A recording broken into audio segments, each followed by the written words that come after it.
কি যে পালো তোমাক বুকুতে তুলি ললো হিয়াৰে দাপোনতে লিখি ললো হিয়াৰে দাঁতা চালা সুগনবাহী এপিতে পাত্তা দিছিলে ঐ কিন্তু আজি মোক যেতিয়া বেকাৰ বুলি গম পালা পাত্তাই নিদিয়া হ'ল থেত চালা কি জীৱনেই না আপি আছে না চাকৰি আছে নাই এইবাৰ কিবা এটা চাকৰি কৰিবই লাগিল গুৱাহাটীত এটা চাকৰি ওলছি ৰহ কালি যাই ইণ্টাৰভিউটো দিয়ে আহিম দে এতিয়া মেটিয়ে যাওঁ কালি ৰাতিপুৱা সোনকালে উঠিব লাগিব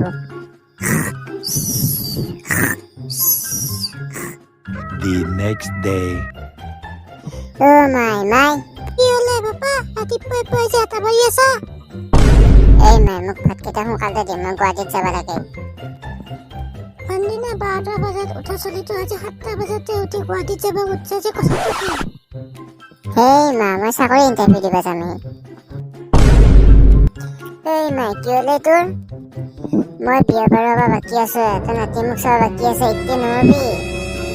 এই মাই সঁচাকৈ মল্লি নেকি উঠে উঠ চালা কুকুৰ এইটো নামৰ তোৰ কথা শুনিয়ে মই বিহুছিলো হেই মাই তোৰ যি নহয় তেজা ভাতকেইটা মোক সোনকালে দিবি ভাত হৈছে বাবা গাটো দে ভাত খাব আহে যা আছো যা ভয় দেখা খুঁজছে ঐ ভাই গুৱাহাটীত যাওঁ ৰ ইণ্টাৰভিউ দিবা ইণ্টাৰভিউ আৰু তই মই কি হ'ল এতিয়া নহওঁ নেকি পাৰা দে আৰু তই কি ইণ্টাৰভিউ দিবি গম পাইছো দে তহঁতৰ নিচিনা গোফাৰীতে বাটত লগ পালোৱা নহয় ক'ত ভালো পোৱা চালা দিনটো বেয়া কৰিব ৰাতিপুৱাই বাটত দেখা দিলি চালা নেউলা য'ত যাব আহিছে যাই থাক আধা পাই নাথাকিবি সি দিনটো আমাৰ লগতে থাকে আকৌ আমাকে বেয়াকৈ ক'ব আহে হেতেৰিছ এনে তোৰ ইণ্টাৰভিউ কি হ'ব আমি ইয়াতে গম পাইছোঁ যা যাই থাক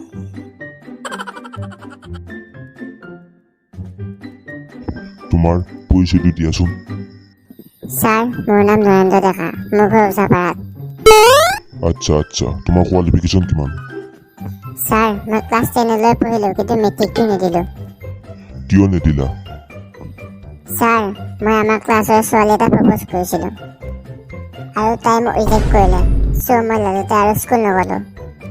হা ছোৱালীৰ কাৰণে স্কুল বাদ দিলা ছোৱালীৰ কাৰণে স্কুল বাদ দিয়া নাই ছাৰ চেল্ফ ৰেচপেক্টৰ কাৰণে স্কুল বাদ দিছোঁ তাতে আকৌ কি চেল্ফ ৰেচপেক্ট হা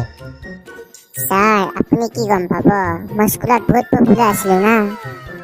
সকলোৱে মোক চিনি পাইছিলে তাই ৰিজেক্ট কৰাৰ পিছত যদি মই স্কুলত গ'লো হয় চবে মোক হাঁহিলে হয় চ' সেইকাৰণে মই স্কুলে বাদ দি দিলোঁ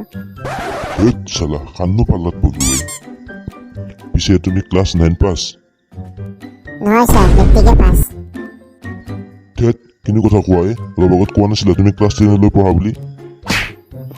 কৈছিলোঁ ছাৰ কিন্তু যোৱা বছৰ কৰোণাৰ সময়ত পৰীক্ষা দি পাছ কৰিলোঁ মেট্ৰিক মোৰ পিছে দিবা মনে নাছিল মাৰিলে আটা পাই থকাৰ কাৰণেহে দিলোঁ পিছে দিয়াত ভালে হ'ল পৰীক্ষা নিদিয়ে পাছ কৰিলোঁ দেচোন কোৱা তুমি কিয় ভাবা যে এই চিকিউৰিটি গাৰ্ডৰ চাকৰিটোৰ বাবে তুমি যোগ্য বুলি ছাৰ মই আমাৰ গাঁৱত ডন গতিকে মোৰ বাহিৰে আৰু কোনে ভালদৰে কৰিব পাৰিব এই চাকৰিটো কওকচোন আপুনি দেচোন এইবাৰ তোমাক কেইটামান সৰু প্ৰশ্ন কৰিম তুমি উত্তৰ দিবা হয় ছাৰ সোধক ভাৰতৰ বৰ্তমান ৰাষ্ট্ৰপতি কোন আৰু অসমৰ বৰ্তমান মুখ্যমন্ত্ৰী কোন সেই ছাৰ ইমান সৰু প্ৰশ্ন আপুনি সোধেনে ভাৰতৰ বৰ্তমান ৰাষ্ট্ৰপতি হ'ল আব্দুল কালাম আৰু অসমৰ বৰ্তমান মুখ্যমন্ত্ৰী হ'ল তৰুণ গগৈ হা কি ক'লা মই বৰ্তমান ভাৰতৰ ৰাষ্ট্ৰপতি আৰু অসমৰ মুখ্যমন্ত্ৰীৰ কথাহে সুধিছোঁ ময়ো বৰ্তমানৰ কথাহে কৈছোঁ ক'ত আজুককা দিনৰ কথা কমা দেচোন এইবাৰ কোৱা তোমাৰ হবি কি ছাৰ মই ফুটবলত ডাঙৰ প্লেয়াৰ গাঁৱে চৰে ঘূৰি ফুৰোঁ আৰু লগতে মই আমাৰ গাঁৱৰ আগতে ফুটবল টীমৰ কেপ্টেইনো আছিলোঁ মই বল মাৰিলে মোৰ আগত আহিবা চবে ভয়ে কৰে কিন্তু এতিয়াহে ছোৱালীবিলাকে মোবাইল পাই ফুটবল খেলা বাদ দিলা সেইকাৰণে ঘৰতে বহি বৰ হৈ আছিলোঁ ভাবিলোঁ ইণ্টাৰভিউটো দিয়ে টাইম পাছ কৰি দিওঁ ধেত তেৰি তোমাক সেইটো সোধা নাই তুমি কি কৰি ভাল পোৱা তাকে সুধিছোঁ ধেত চালা কি উল্টা পুল্টা প্ৰশ্ন কৰি থাকে যিওটা ভালকৈ নুসুধা কিয়া একবাৰ কবি কি কৰি ভাল পোৱা একবাৰ কবি কি হবাৰ মন যিওটা ভালকৈ নুসুধা কিয়া ধেত কাক ইনকে কৈছে গম পাইছা নাই তুমি মই এইটো কোম্পানীৰ মেনেজাৰ হয়। তই যোনে নহওক কিয় মায়েক চকলাই, তই যদি ইণ্টাৰভিউ ল'ব নাজানা কিয় লৈছা হে? কিয় লৈছা? মোক এই ব্যৱহাৰ হা, মোক এই ব্যৱহাৰ চিকিউৰিটি মাটিটোক বাঢ়ি গৈ দিওঁ। চিনি পোৱা নাই মই কোন? চাৱৈ মায়েক চকলাই, তোৰ এই ফাল্টু মাৰা কোম্পানীত মই এনেও চাকৰি নকৰোঁ। আৰু তই যেতিয়া আৰু বেছি এটা পাৰা তোক ইয়াতে মাৰি থৈ যাম।